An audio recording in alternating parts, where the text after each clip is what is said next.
Welcome back students, this is class 12th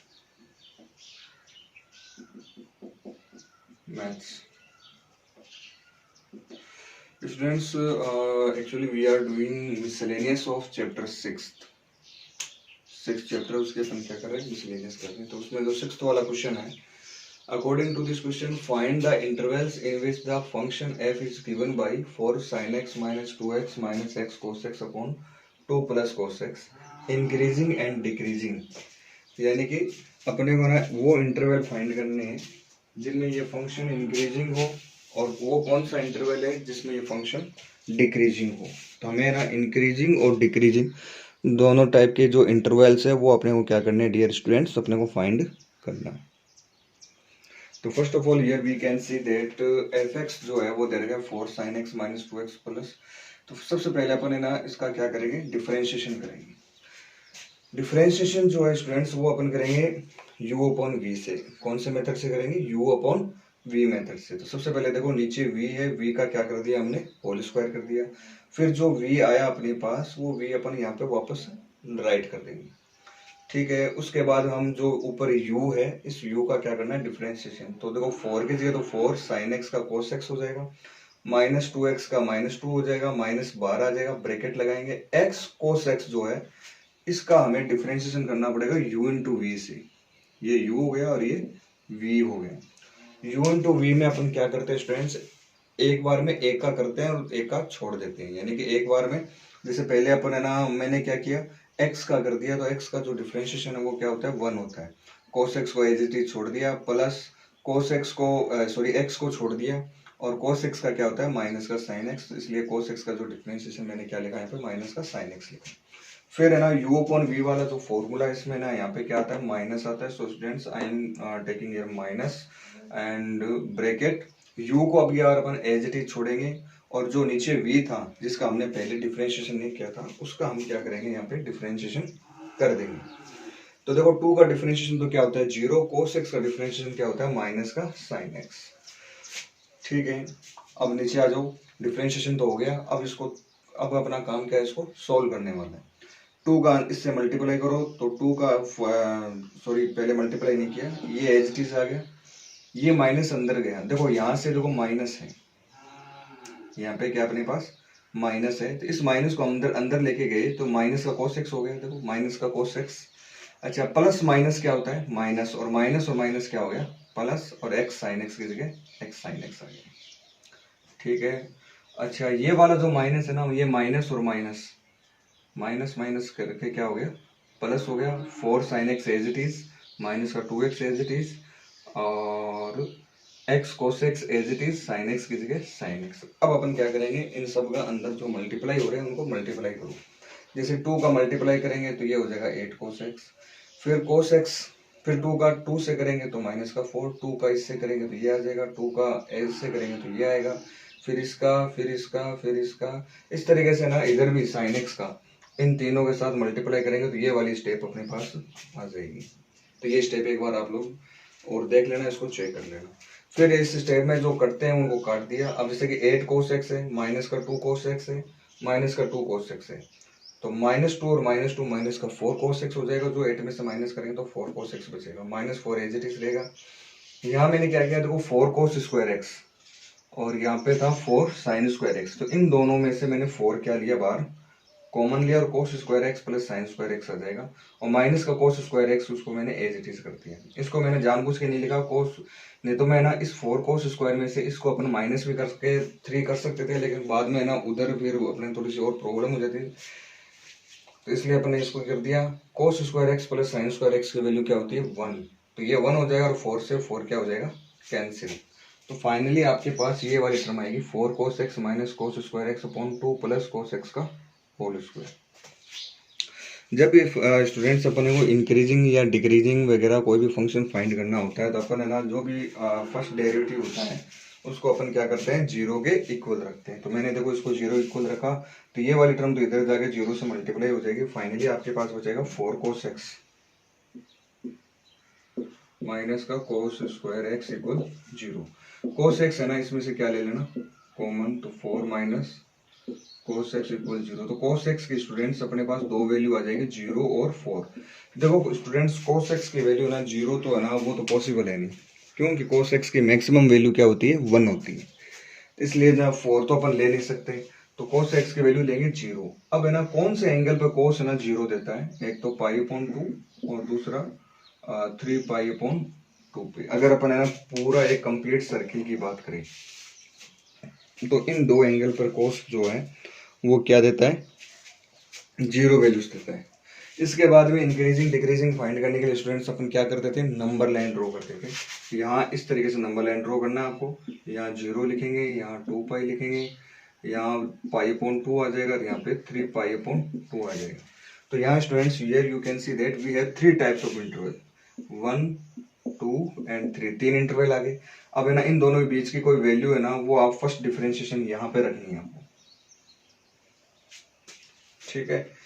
तो इन दोनों के बीच की कोई वैल्यू, जैसे कि 0 90 डिग्री है तो 45 रख देना यहाँ पे, और चेक कर लेना ये प्लस का है या माइनस का। अगर प्लस का है तो बोल देना ये इंक्रीजिंग का है, अगर माइनस है तो बोल देना डिक्रीजिंग है। तो इस तरीके से स्टूडेंट्स आपको ना ये वाला क्वेश्चन जो है वो आपको कंप्लीट करना है। ओके डियर स्टूडेंट्स, अब अपन नेक्स्ट क्वेश्चन की ओर बढ़ते हैं।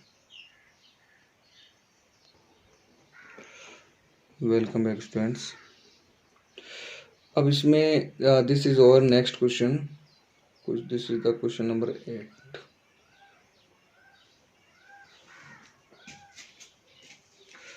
According to the question we have, find maximum area of an isosceles triangle inscribed in ellipse x square upon a square plus y square upon b square is equal to 1 with its vertex at one end of the major axis। तो हमने देखो ये क्या लिया, एक ellipse लिया और ये एलिप्स दे रखा था। तो ये वाला जो कोऑर्डिनेट है x के नीचे a है, तो ये वाला कोऑर्डिनेट a0 हो जाएगा, ये 0 माइनस a हो जाएगा, सॉरी माइनस a0 होगा, माइनस का ये 0 हो जाएगा, और ये वाला 0 भी, नीचे वाला 0 माइनस भी। इस एलिप्स के अंदर हमें एक आइसोस्केलेस ट्राइंगल अपने को ड्रॉ करना है। तो हमने ना इस तरीके से जिसका वर्टेक्स है ना एक मेजर एक्सिस के इस पॉइंट पे होना चाहिए, तो यहाँ मैंने वर्टेक्स मान लिया और ऐसे मैंने एक आइसोस्केलेस ट्राइंगल बना दिया। आइसोस्केलेस ट्राइंगल में ये वाली साइड और ये वाली साइड क्या होगी, आपस में इक्वल होगी। इसका मतलब इसके कोऑर्डिनेट और इसके कोऑर्डिनेट क्या होंगे, सिमिलर होंगे। सिमिलर मतलब ये वाली जो साइड है ना मेजर एक्सिस, वो ये वाली डिस्टेंस और ये वाली डिस्टेंस क्या होंगी, आपस में इक्वल होगी, ठीक है। तो यहाँ मैंने क्या किया कि स्टार्टिंग में, जैसे कि एक सेकेंड,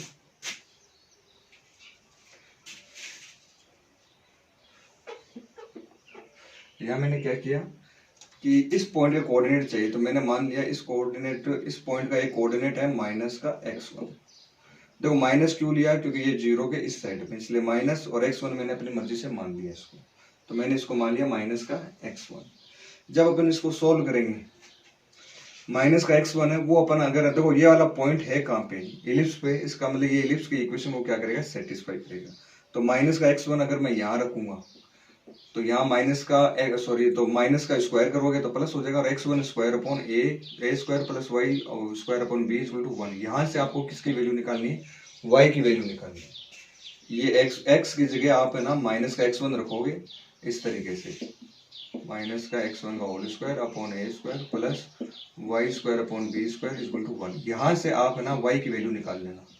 तो वो जो y की वैल्यू आएगी ना, वो अपना हो जाएगा y कोऑर्डिनेट। कौन सा कोऑर्डिनेट हो जाएगा, y कोऑर्डिनेट हो जाएगा। तो वो y कोऑर्डिनेट मैं यहाँ पे डायरेक्ट लिख देता हूँ, वो आएगा b under root x1 minus a का स्क्वायर अपॉन a। ये y कोऑर्डिनेट आ गया, यानी ये वाला आ गया। तो जितना ये है उतना ही नीचे है, तो यानी कि यहाँ बस साइन का फर्क आएगा। माइनस x1 की जगह माइनस का x1 है, लेकिन ये प्लस का है तो नीचे वाला किसका होगा, माइनस का होगा। तो इस तरीके से एक ट्राइंगल लिया हमने, और उस ट्राइंगल के तीनों जो कोऑर्डिनेट है वो तीनों कोऑर्डिनेट अपन ने क्या कर लिए, फाइंड कर लिए। तो ये 3 कोऑर्डिनेट आ गए और ये तीनों कोऑर्डिनेट्स अपने क्या किए, फाइंड किए। अब ए का फॉर्मूला देखो क्या है, हमें देखो क्या करना है, find the maximum area of an isosceles triangle. यानी इस आइसोस्केलेस ट्राइंगल का जो एरिया है वो क्या करना है, अपने को मैक्सिमम करना है। तो इसलिए हमें इस ट्राइंगल का एरिया का फॉर्मूला आपको पता है। यहाँ देखो x1 y2 minus y3 x2 y3 minus y1 ये होता था, लेकिन इसके जगह मैंने a1 b1 A1 B1 A2 B2 और A3 B3 ले लिया। क्यों? क्योंकि यहाँ पे क्या ऑलरेडी मैंने x1 ये कोऑर्डिनेट मान रखे थे, तो फिर है ना कन्फ्यूजन हो जाता फॉर्मूले में, इसलिए मैंने इनको ऑलरेडी थोड़ा सा चेंज कर दिया, तो इसमें आपको कोई दिक्कत नहीं है। अब देखो ये वाला कोऑर्डिनेट इसको मान लो A1 B1 A2 B2 A3 B3। तो जब आप है ना A1 की वैल्यू A है तो B1 की वैल्यू 0, फिर A2 की वैल्यू ये आएगी, देखो A2 की वैल्यू -x1 है और B2 की वैल्यू ये लिख देना, फिर A3 ये हो जाएगा, B3 ये हो जाएगा, और ये सारी वैल्यूज आपको बारी बारी से इस फॉर्मूले में पुट करनी है जिस तरीके से मैंने पुट की है।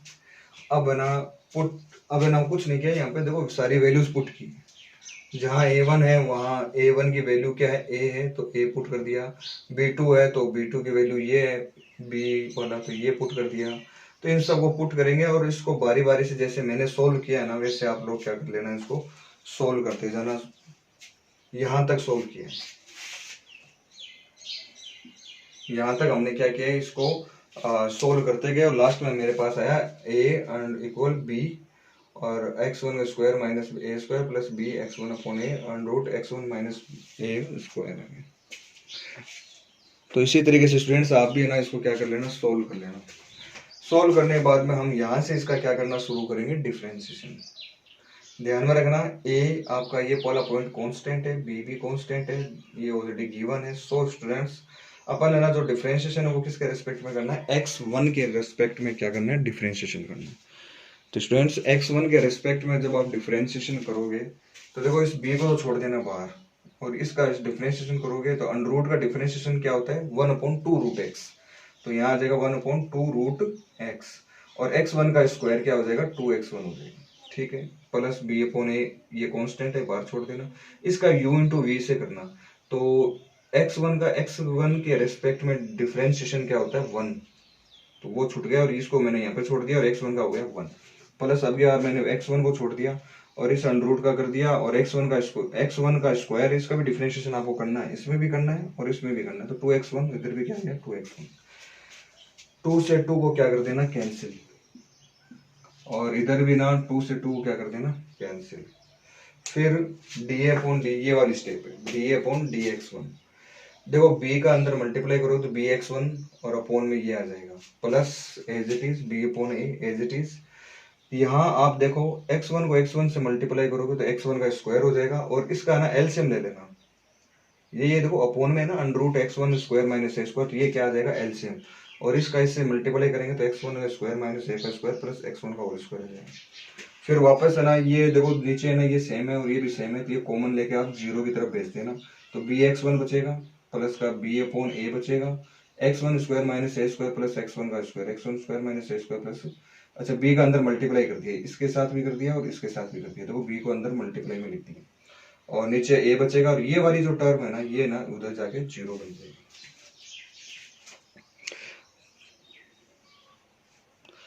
ठीक है, तो इस तरीके से आपका ये बन जाएगा, थोड़ा सा मैं जूम कर देता हूँ इसको।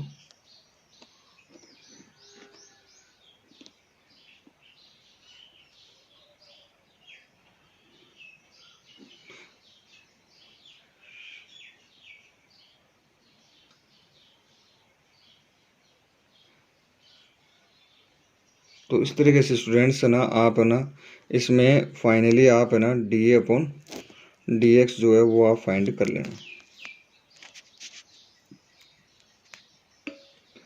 तो फाइनली जो अपने पास आएगा D upon D X one, और फिर है ना D upon D X one को आपको जीरो के बाद रखना था और ये सोल्व करना है, तो फाइनली आपके पास D upon D X one जो है वो ये आएगा 2x1 स्क्वायर प्लस ax1,